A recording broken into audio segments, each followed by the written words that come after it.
Hey everyone, Sarah Squires here, the Narcissistic Abuse Recovery Coach. Today I want to talk to you about 3 ways that you can protect your child from narcissistic abuse. And this is around if you have a child with a narcissist and you're attempting to co-parent with them. So I want to focus on the 3 main behaviours that stand out from a narcissist and how to counteract them. So the first one is obviously gaslighting. This is kind of like a NARC brand, and essentially it's all about making you feel a bit crazy, making you question everything. And they're going to be using this on the kids. They're going to be saying to the children, no, I never said I'd be there, or your mum said this, and they're going to be using a lot of lies to try and confuse and to basically arm themselves, make you look crazy, make them look like a hero. So the main thing is for you to be consistent with your parenting, because any extremes, which is what the narcissist will do, is it creates anxiety amongst children, and that anxiety can lead to other issues. It can make them more susceptible to the gaslighting. If they're feeling anxious anyway, that reduces their self-esteem. So when someone tells them that they're wrong, they're more likely to believe that. So step 1 is being consistent with your parenting, making sure that you have set, I don't want to say rules, because to me rules is quite rigid, but like house rules. So how you all behave. So no phones at the dinner table, always speak kindly to one another, those sort of things, and be consistent. You make sure you're doing the things that you're asking your children to do.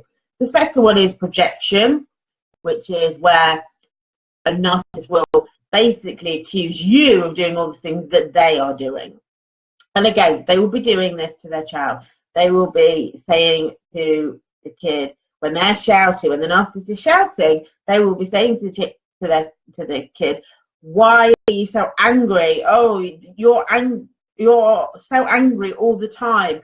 And the kid will be thinking, well, I don't think I'm angry. So the step for you to protect them is to do work with them on their emotions, acknowledging when they're angry, when they're sad, when they're happy.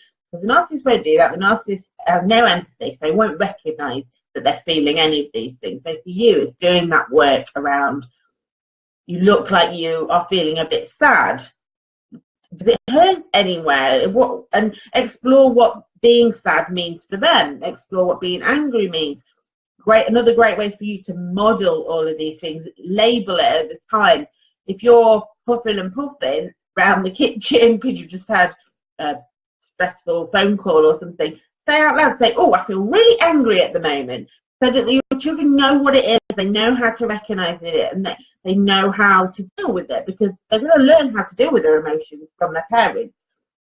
Narcissist doesn't know how to deal with their emotions, so will be up and down extremes.